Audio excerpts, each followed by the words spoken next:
Et c'est la philosophie de notre petite entreprise, Tout Éduque.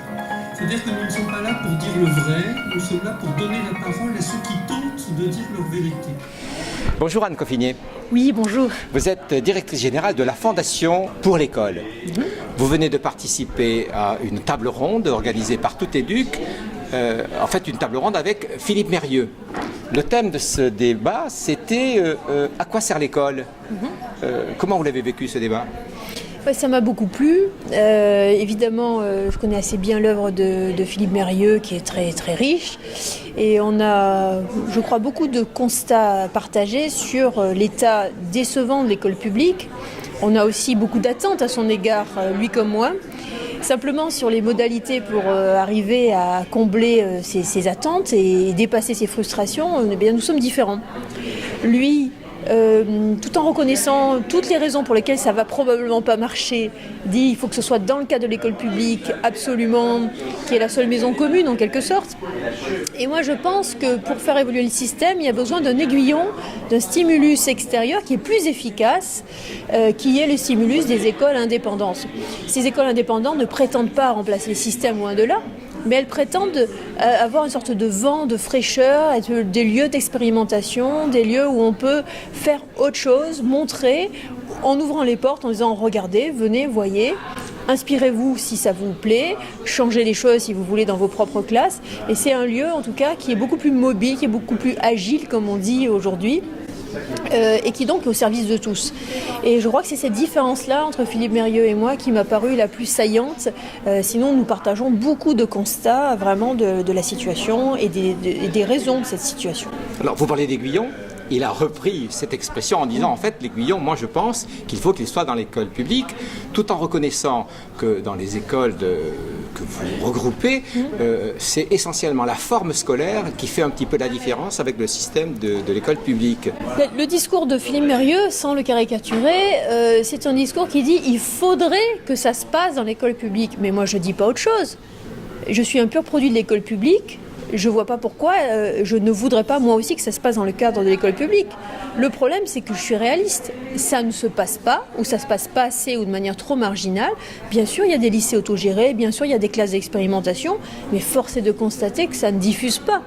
Regardez la mésaventure de Céline Alvarez qui a essayé de créer donc, une expérience Montessori, qui a eu des résultats, semble-t-il, à Gennevilliers, qui a essayé de le diffuser et qui s'est fait plus ou moins remercier, corneriser par l'éducation nationale, qui ne voulait pas de ces pratiques pourtant apparemment performantes. Donc toute la question n'est pas de dire est-ce qu'il faudrait ou pas être dans l'éducation nationale, c'est au regard de l'urgence absolue de la situation, au regard de la souffrance des enfants, au regard de la nécessité de trouver rapidement une solution, est-ce qu'on peut se permettre de se passer du stimulus des écoles indépendantes ? Personnellement, je ne crois pas.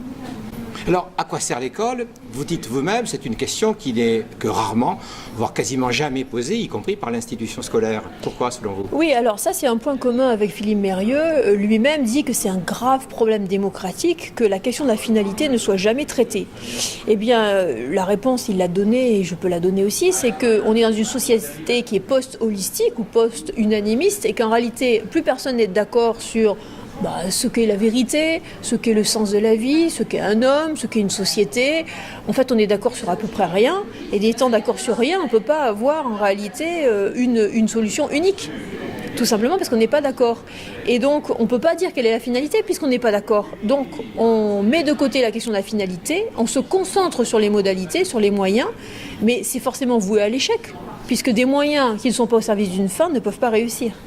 Donc, la première des urgences, c'est se remettre autour d'une table et dire quelles sont les finalités. Et si on n'arrive pas à se mettre d'accord, eh bien, tirer les conséquences et dire on va faire des écoles qui auront différentes finalités, mais qui auront des synergies entre elles, qui seront ouvertes, qui seront transparentes, et les gens pourront faire leur choix avec des éléments communs qui vont être imposés par l'État, qui vont permettre de vivre ensemble aussi, et qui vont permettre qu'il y ait une unité nationale ou même une unité mondiale par rapport à un certain nombre de dénominateurs, notamment une culture de la paix, une culture transmise. L'Europe ne peut pas se désintéresser de l'héritage de Rome, d'Athènes et de Jérusalem. C'est évident que si on ne veut pas recommencer comme si on n'avait pas 20 siècles de civilisation, il faut bien quand même en tenir compte. Donc il y a des points communs qui peuvent faire partie d'un socle commun éducatif. Ces points communs doivent être dictés par le législateur. Et ensuite, tout le reste, il faut être libre. Donc ce que finalement Philippe Mérieux comme moi réclamons, mais avec des conséquences différentes, c'est d'être clair sur les finalités, mais non pas parce que c'est impossible à notre époque, et d'être libre sur les modalités, et d'être comptable publiquement, de rendre des comptes sur ce que nous faisons et de laisser les écoles ouvertes pour que tous les observateurs puissent venir vérifier ce qui s'y passe. Alors, dans cette table ronde, avez-vous le sentiment que le thème central, à quoi sert l'école, a été véritablement traité ? De toute manière, une table ronde en 2 heures sur un sujet aussi colossal, ça ne peut pas être traité. Il faut être humble face à ces questions. Donc non, ça n'a pas été traité, mais le dialogue s'est vraiment noué entre Philippe Mérieux et moi. Je pense que c'est important, je pense qu'il est appelé à se poursuivre. Et vous le souhaitez ? Je le souhaite, bien sûr. Merci beaucoup, Anne. Merci, monsieur.